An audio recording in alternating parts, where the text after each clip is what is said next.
we got this nasty habit of looking back at things or looking at things that we don't believe in. Like, we'll look back at, let's say, the belief in Zeus.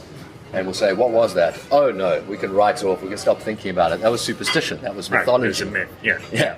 And it's just a nice little catch-all. But if you actually, stand firm in your materialist convictions and look at it and ask again, what was Zeus? Okay. What was people's experience of Zeus? Yeah. Well, Zeus was a shared imagination, at least. We can agree on that. Everyone agreed what his gender was, for example. You know, he had a name, he had attributes, he had character traits, he had representatives. If you were a kid growing up in ancient Greece, you'd grow up, or Athenia, you'd grow up maybe talking about Zeus as if he exists, you know, casually, like he can do stuff or whatever. You know, he'd be completely reified into this agent from your perspective, and then you can actually start studying it and saying, okay, all right, so maybe let's look at some other entity and ask what it is objectively. Let's look at Mexico. Okay. What is Mexico? What's a Mexico? It's a shared imagination. Right. So there's no clear point where it begins or ends. It's a Well, yeah, I mean, there's a geographical area that's associated with it. Yeah. Just like there's a power animal that's associated with it, and there's a name that's associated with it, and a gender that's associated with it. Eagles tend to pop up a lot for the power animals. They do, and that's understandable. I think the thing with eagles is like they've got sort of a top-down view of the world, and that they, you know, that's kind of like another reason why people use owls a lot in secret societies and symbolism is because they can see in the dark. You know, that's an indication of like wisdom. Okay, you can big see brother. things other people can't. Yeah, sure. Always watching, never blinking. About symbolisms, it really has to start with looking at totemic deities, because that's where that's about the furthest back I think we can reasonably go, because we recently encountered and still encounter totemic tribes. You know, so for example, You mean literal ones, like in the Amazon? oh yeah, no, like even in Zambia you have the Bantu people, for example, and their totems are, as they typically are, plant and animal. They've got the crocodile, and I believe it's the ash tree, and it's because when they came across the territory that they decided to inhabit, they found crocodile ash trees, and they started identifying with these totemic objects. Okay, so a totemic object is typically a plant or an animal. Doesn't have to be exclusive, but what it really is a representation of the people. So this is quite easy to illustrate. If you're in a totemic tribe and you wake up in the morning and go for a piss on the totem, okay, one of your tribesmen peeks out of his tent and sees you pissing on the totem. He's going to be very, very offended, and personally, and he's going to feel like everyone else in the tribe should be personally offended. Why? Because you're insulting a crocodile, or an eagle, or a wolf. It's what it represents. It's what it represents. It's a shared hallucination. But it represents. Who does it really represent? When they praise the totem, when they meditate on its characteristics. You know, like the wolf is really good at hunting in packs. You know, it's a very crafty animal. It's resourceful, whatever.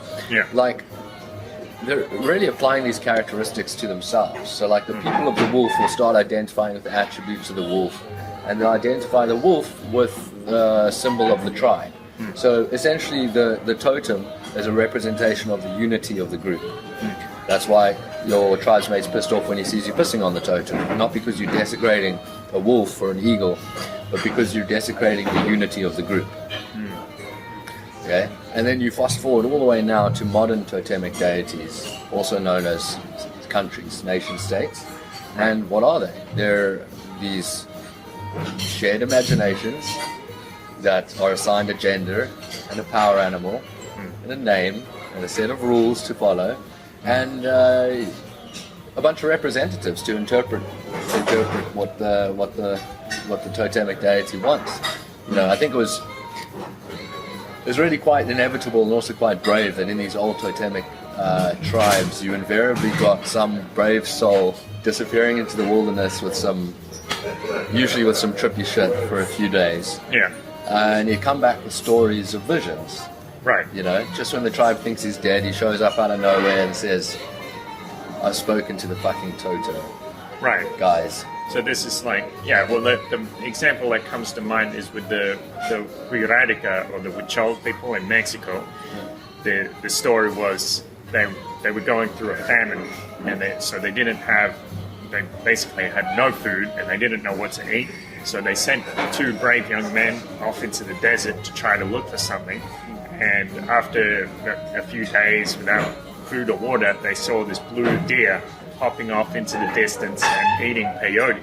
So after that, the whole tribe started consuming peyote, and now it's a kind of sacrament for the tribe, and some of them eat it every day. So, Amazing. and the blue deer is prominent in their artwork when they make bracelets and things. Right. Yeah, that's awesome. So that might have been a real experience, I would say. But it's also, even if it's just completely made up, you cannot deny the appeal that it must have to a certain type of personality that, Okay. let's see, so everyone's trying to appease this totem, which maybe he doesn't really believe in, or maybe he does. Maybe that's why he gets the vision. He goes off and he's tripping balls on his OD or peyote or whatever, and because he's grown up with this image of this deity in his mind, and the wolf is looking after him in his sleep and all these things, that's what he sees when he hallucinates. Possibly. It's also possible that he comes back with a fat tail, basically claiming that he's spoken to the deity as a ploy to gain control over his fellow tribesmen, and to not have to, go hunting anymore or do the difficult work. Because now, as soon as your tribesmen believe that the deity has spoken to you, that you've got its ear and it's got yours, then they look to you to interpret what it wants. Right. Yeah? And then your time is obviously better spent in commune with the deity than doing the mundane tasks of living like everyone else. So it's a position of power that you get when you claim to represent the deity, and you get people to believe you. It's extremely risky, If they don't believe you, they'll probably kill you in a totemic tribe. As I say, you're a heretic. Right. I guess those people are forgotten, but yeah, exactly. The ones that stay are prophets. Yeah, the victors, for sure. Yeah. Yeah. And you see the same sort of thing today, where you can claim to, you can get a bunch of cohorts together and form a party and claim to represent what America really wants, for example, or what the deity intends for you or expects of you, and so on. And you see a lot of these religious overtones, especially in the early founding of America, where they have things like Manifest Destiny. Yeah. And just look at the Wikipedia page for Manifest Destiny, and you'll see paintings of this feminine deity flying above the settlers and driving back the beasts and the savages. Yeah. And then the pilgrims coming along with the light of day. It's all very religious, the overtones are there. Yes. And in God we trust on the note and that, and not to mention the temple architecture of all the government buildings and the courthouses and things like that. Now, all of these things confused me when I was leaving religion, and noticed that it seemed like all of our dear leaders are very, very, very much into some sort of mysticism. Okay? So, there's shitloads of symbology, there's shitloads of members of secret societies and allegedly occult knowledge and so on. And none of that made sense to me if we really live in a godless world. You'd expect the most, let's say, street smart, world weary people among us to be the least religious, if that were the case, but yet they seem to be steeped in this shit. You can't scratch politics with a fingernail without finding the dark occult underneath the surface. Talk to Passio about this, and or just try it yourself. Go visit any government building around and have a look at the symbolism. Have a look at the lions guarding the entrance in Zambia they have at the Supreme Court, and it all starts to make a little more sense when you actually model them as running a compulsory religion. So you mentioned to me the examples of in Washington D.C. they have the Oval Office, which is like the divine feminine, and then you have the Washington Monument down the road, which is the divine masculine. Exactly. Like just like in India or something, like the lingam and the yoni. Yeah. No, it's primeval as fuck. I mean, that's the symbolism between. That's symbolism behind a lot of mystic religions. Basically, the sex divide is ancient, and even if you look at the Washington Monument from the top, it's positioned within two interlocking circles, and when two circles interlock, that area in the middle is called the Vesca Pisces. Right. Obviously representative of it's like the yoni, really, and the Washington Monument's rising up out of that, and the symbolism's just it's so in the your circles face. don't represent the testes. They could. It would look like cock and balls from on high, I'm sure, from the mighty eagle's perspective. But there's no shortage of occultic symbolism, and I think in the case of like DC, well, it's obviously the District of Columbia. The statue that's on the roof of the Oval Office is a statue of Columbia. Right. How tall is it? 60-something feet more? That big idol in New York Bay of the Libertas.